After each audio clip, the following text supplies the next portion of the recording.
Middle east में crisis चल रहे हैं। जैसा कि आप सब जानते हैं कि मिडिल ईस्ट में इस वक्त सिचुएशन काफ़ी कशीदा है। एक तरफ ईरान और दूसरी तरफ इज़राइल और उसके कुछ साथी आपस में लड़ रहे हैं। वॉर सिचुएशन बनी हुई है और इसी सब के चलते इसका इम्पैक्ट ग्लोबली देखने को मिल रहा है। सबसे ज़्यादा इम्पैक्ट इसलिए होता है क्योंकि ईरान की वजह से या ईरान के आसपास जो इलाके हैं वहाँ से तेल दुनिया के कई सारे मुल्कों में जाता है। और स्ट्रेट ऑफ हॉर्मुज़ के बारे में आपने सुना होगा, वो एक ऐसी जगह है, एक ऐसा क्रूशल पॉइंट है जहाँ से दुनिया के कई सारे मुल्कों की शिप्स गुजरती है, उनका गुज़र होता है और फिर वो अलग अलग मुल्कों में पहुँचती है। अगर हम मुल्क हिंदुस्तान की बात करें तो यहाँ भी वो क्राइसिस, वो इम्पैक्ट कहीं ना कहीं देखने को मिल रहे हैं और वक्तन फ़वक्तन रिव्यू मीटिंग्स भी ली जाती है, उनकी भी बात की जाती है और ये जो पूरा मसला है इसका क्या इम्पैक्ट हो रहा है हिंदुस्तान में, पूरे मुल्क में, उसका भी जायज़ा लिया जाता है। सबसे पहले तो हम इस बात को देखें क्योंकि कल एक ऑल पार्टी मीटिंग सेंटर की तरफ से बुलाई गई है और ये ऑल पार्टी मीटिंग कल 5 बजे होगी और इसका मुद्दा मकसद यही है कि जो impact middle east crisis, middle east conflict की वजह से इस वक्त देखने को मिल रहा है उसका जायज़ा लिया जाए। और आज प्राइम मिनिस्टर नरेंद्र मोदी ने भी एक तकरीर की पार्लियामेंट में। उनकी ये स्पीच काफ़ी इम्पॉर्टेंट थी क्योंकि उसमें उन्होंने कई सारी चीज़ों का जिक्र किया। उन्होंने कहा जो इस वक्त वेस्ट एशिया में, मिडिल ईस्ट में क्राइसिस चल रहे हैं, सिचुएशन कशीदा बनी हुई है, उसके चलते ग्लोबली एक इम्पैक्ट देखने को मिल रहा है और दुनिया के अलग अलग हिस्सों में उसका इम्पैक्ट है। और साथ ही साथ उन्होंने इस बात को भी एक्नॉलेज किया कि इसका इम्पैक्ट या जो प्रॉब्लम है वो हिंदुस्तान में भी है और उन्होंने कहा कि ये सिचुएशन, ये क्राइसिस काफ़ी प्रॉब्लमेटिक बन रहे हैं। और जो गैस है, पेट्रोल है, डीजल है और उसके साथ साथ फर्टिलाइज़र है, ये 4 इम्पॉर्टेंट चीज़ें हैं जिनका नाम लिया गया, जिनको उन्होंने मेंशन किया। और न सिर्फ ये 4 चीज़ें बल्कि उनके साथ साथ कई सारी और ऐसी चीज़ें हैं जो इन रास्तों से हिंदुस्तान आती है, उसमें भी काफ़ी दिक्कतें, काफ़ी परेशानियां हो रही है। स्ट्रेट ऑफ हॉर्मुज़ का जिक्र करते हुए उन्होंने कहा कि दुनिया की कई सारी शिप्स वहाँ से गुजरती है, हमारी शिप्स भी वहाँ से गुजरती है और उसमें कई सारे क्रू मेंबर्स इंडियन हैं और उनकी सेफ्टी, सिक्योरिटी भी इंडिया के लिए एक रिस्पॉन्सिबिलिटी बनती है और इंडिया को इसके बारे में भी सोचना है। साथ ही साथ उन्होंने ये भी कहा कि 1 करोड़ के आसपास लोग इंडिया के गल्फ़ कंट्रीज़ में काम करते हैं। यानी एक फिगर उन्होंने बताया कि तकरीबन 1 करोड़ लोग हैं जो इंडियन नेशनल्स हैं, वो गल्फ़ कंट्री में काम करते हैं और उनकी सेफ्टी, उनकी सिक्योरिटी भी इंडिया के लिए एक कंसर्न है। तो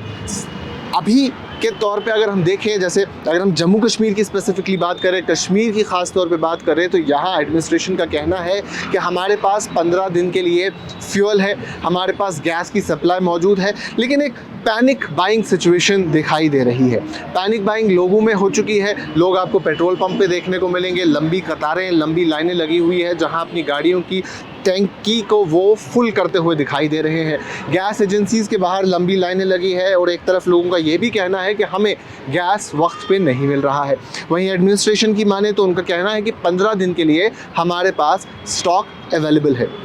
और अगर इसे हम मुल्की सतह पे देखें तो मुल्क भर में भी सरकार का यही कहना है कि फ़िलहाल हमारे पास शॉर्टेज नहीं है। हमारे पास एडवोकेट पेट्रोल है, हमारे पास एडवोकेट उसके साथ साथ डीजल है, गैस है और जो बाकी चीज़ें हैं, जो इम्पॉर्टेंट चीज़ें हैं, जो ज़रूरत की चीज़ें हैं, वो मौजूद हैं। लेकिन जो क्राइसिस है ये हमारे लिए प्रॉब्लमेटिक है और जब मुल्क के प्राइम मिनिस्टर इस बात को एक्नॉलेज करें तो ये बात समझनी काफ़ी ज़्यादा ज़रूरी बन जाती है। साथ ही साथ उन्होंने ये भी कहा कि इंडिया के इस सदन से, पार्लियामेंट से ये आवाज़ कलेक्टिव तौर पे बाहर जानी चाहिए कि हम पीस की बात करते हैं, हम डायलॉग और डिप्लोमेसी के थ्रू बातचीत की बात करते हैं। हम यही कहते हैं कि दुनिया भर में पीस होना चाहिए, अमन व अमान बरकरार रहना चाहिए। और जब कलेक्टिव तौर पे, यानी उनका ये कहना था कि ऑपोजिशन हो या फिर जो सरकार हो, एक साथ मिलके कलेक्टिव तौर पे ये बात करें कि डायलॉग और डिप्लोमेसी के थ्रू ही ये बात होनी चाहिए, पीस की बात की जानी चाहिए, तो उसका इम्पैक्ट ज़रूर रहेगा।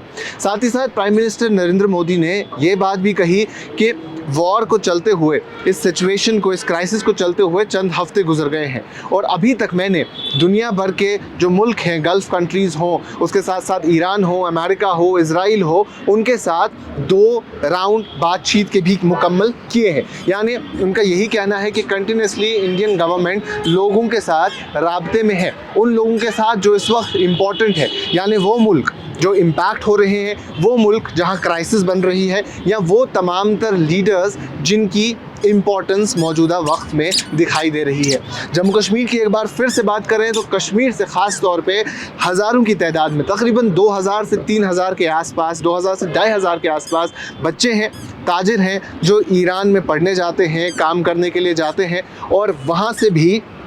उनकी इवैक्यूएशन का प्रोसेस जारी व सारी है। कई सारे लोग वापस आ चुके हैं, कई सारे बच्चे वहाँ से वापस आ चुके हैं, लेकिन कुछ अभी भी मौजूद हैं। कुछ ऐसे लोग जो दुबई में अपने बिज़नेस के चलते थे या गल्फ़ कंट्रीज़ में मौजूद थे, और जब वो कश्मीर आए तो उनका यही कहना है कि जो सिचुएशन टीवी पे दिखाई जा रही है वैसी सिचुएशन ग्राउंड पे नहीं है। क्योंकि अगर हम देखें तो ईरान ने गल्फ़ कंट्रीज़ के कई सारी ऐसी जगहों पे भी अटैक किया है जहां यूएस का मिलिट्री बेस था, और ईरान ने स्पेसिफिकली इस बात का जिक्र किया है कि हम किसी भी गल्फ़ कंट्री के सिविल एरिया को टारगेट नहीं कर रहे हैं, बल्कि उन एरियाज़ को टारगेट कर रहे हैं जहां यूएस की मिलिट्री बेस है। अगर आप जोग्राफिकली देखेंगे तो यूनाइटेड स्टेट पे ईरान डायरेक्ट अटैक नहीं कर सकता है, और ना यूनाइटेड स्टेट ईरान पे डायरेक्ट अटैक कर सकता है। तो उसके लिए जो नेबरिंग कंट्रीज़ है वहाँ उनके पास मिलिट्री बेस मौजूद होनी चाहिए, और वही मिलिट्री बेस हमने कतर में देखी, दुबई में देखी, कई सारी गल्फ़ कंट्रीज़ में देखी जो यूएस की मौजूद थी, और उन्हीं मिलिट्री बेसिस पे ईरान की तरफ से अटैक किया गया। ये सिचुएशन ओवरऑल तब एस्केलेट होती है जब आयतुल्लाह अली हुसैनी खामनाई पे असैसिनेशन अटैक किया जाता है, और इस सब के चलते वो इस दुनिया से चले जाते हैं, और फिर ये सिचुएशन और ज़्यादा एस्केलेट होती है। न सिर्फ आयतुल्लाह अली हुसैनी खामनाई, बल्कि उनके साथ साथ जो मिलिट्री के हेड थे, कई सारे और सीनियर अहदेदार थे ईरान के, वो इस दुनिया से जाते हैं इन अटैक्स के चलते। उसके बाद सिचुएशन और संजीदा और कशीदा हो जाती है, और फिर उनके फर्जंद मुज्तबा अली खामनाई को supreme leader of Iran nominate किया जाता है, और अब वही सदारत संभाल रहे हैं, वही वहाँ के सुप्रीम लीडर है, और उनकी ही सरपरस्ती में जो इस वक्त मौजूदा वक्त में ईरान में सिचुएशन चल रही है वो उनकी ही सरपरस्ती में देखने को मिल रही है। तो ये सिचुएशन उसके बाद ही एस्केलेट हुई। वहीं ईरान की तरफ से भी हमले देखने को मिले, और तेल अवीव की बात करें या उन सारे इलाकों की बात करें जहां जो इजराइल में मौजूद हैं, वहां से भी वीडियो सामने आ रहे हैं, और ईरान पे भी कई सारे हमले हुए हैं, कई सारा नुकसान वहां देखने को मिला है ग्राउंड की अगर बात करें। लेकिन रिटेलिएशन में इस तरफ से भी अटैक किए गए हैं, और इजराइल पे ख़ास तौर पे अटैक है, और उसके साथ साथ गल्फ़ कंट्रीज़ में उन जगहों पे जो military bases United states of America की है। उसके बाद आखिर में अगर इस सब को देखा जाए, जो इस पूरे क्राइसिस को समझा जाए, तो एक तरफ अमेरिका ये कहता है कि हम बातचीत कर रहे हैं, और सबसे पहले डोनाल्ड ट्रंप कहते हैं कि बातचीत करने के लिए ईरान में कोई मौजूद नहीं है। उसके बाद उनका बयान आता है कि हम ईरान के साथ नेगोशिएशन कर रहे हैं। वहीं ईरान का काउंटर बयान आता है कि किसी भी किस्म की नेगोशिएशन देखने को नहीं मिल रही है। अब ये ईरान इजराइल वॉर नहीं रहा है, ईरान इजराइल अमेरिका वॉर नहीं रहा है, दुनिया के कई सारे बड़े मुल्क इसमें इन्वॉल्व हो गए हैं। एक तरफ एशियन कंट्रीज़ या सब कॉन्टिनेंट की बात करें, इंडिया, पाकिस्तान, बांग्लादेश, उसके साथ साथ चाइना, ये सारी कंट्रीज़ भी इन्वॉल्व है। वहीं वेस्ट की कंट्रीज़ इन्वॉल्व है, यूरोपियन कंट्रीज़ इन्वॉल्व है, रशिया इन्वॉल्व है। तो एक ग्लोबल क्राइसिस सिचुएशन दुनिया भर में देखने को मिल रही है, क्योंकि गल्फ़ कंट्रीज़ की अगर बात करें तो दुनिया भर में मेजॉरिटी पेट्रोलियम जो है वो गल्फ़ कंट्रीज से ही सप्लाई किया जाता है। तो ये एक बहुत बड़ा क्राइसिस बन गया है, और इसी सब के चलते जब प्राइम मिनिस्टर नरेंद्र मोदी आज पार्लियामेंट में अपनी स्पीच दे रहे थे, तो इस स्पीच के दौरान उन्होंने इन सारी बातों का जिक्र किया। उन्होंने कहा कि इस सिचुएशन की वजह से जो एक क्राइसिस बना हुआ है, इंडिया के लिए भी प्रॉब्लम्स आ रही है, क्योंकि रास्ता वही है, दुश्वारियां हो रही है, और हम चाहते हैं जितने भी जो शिप्स वहाँ से स्ट्रेट ऑफ हॉर्मुज़ से आती है उनको फ्रीली आने देना चाहिए। उसके लिए भी नेगोशिएशंस होनी चाहिए, बातचीत होनी चाहिए। और उसके साथ साथ उन्होंने इस बात का भी जिक्र किया कि जो कंट्रीज़ हैं जो इसमें इन्वॉल्व हैं उनको पीस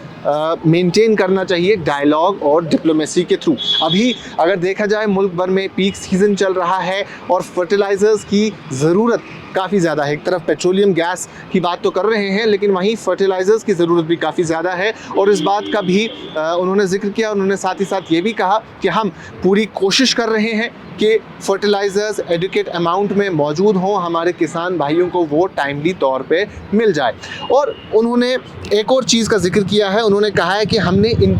इंटर मिनिस्ट्रियल एक बोर्ड बनाया है, ग्रुप बनाया है जो हर दिन मिलता है, इस पूरी सिचुएशन का रिव्यू लेता है, जो इंपोर्ट एक्सपोर्ट होता है उस चीज़ का भी जायज़ा लेता है। इसमें डिफेंस मिनिस्टर भी मौजूद हैं, इसमें उसके साथ साथ नेवी,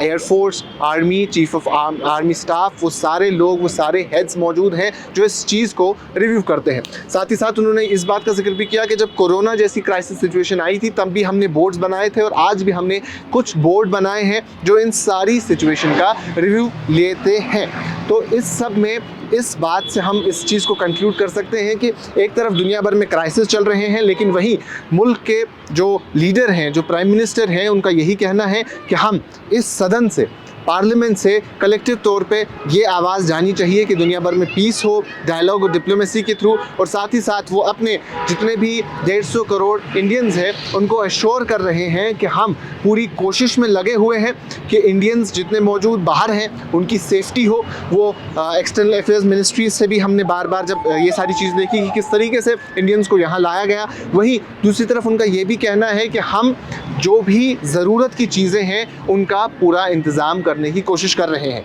वहीं अब कल 5 बजे एक ऑल पार्टी मीटिंग सेंटर की तरफ से बुलाई गई है। उस मीटिंग में क्या कुछ बातें होंगी, क्या कुछ चीज़ें देखने को मिलेगी, वो इन्फॉर्मेशन भी हम आप तक टाइमली तौर पे ज़रूर पहुंचाएंगे। अभी के लिए इतना ही। बाकी तमाम मज़ीद मालूमात के लिए बने रहें कश्मीर लाइव के साथ।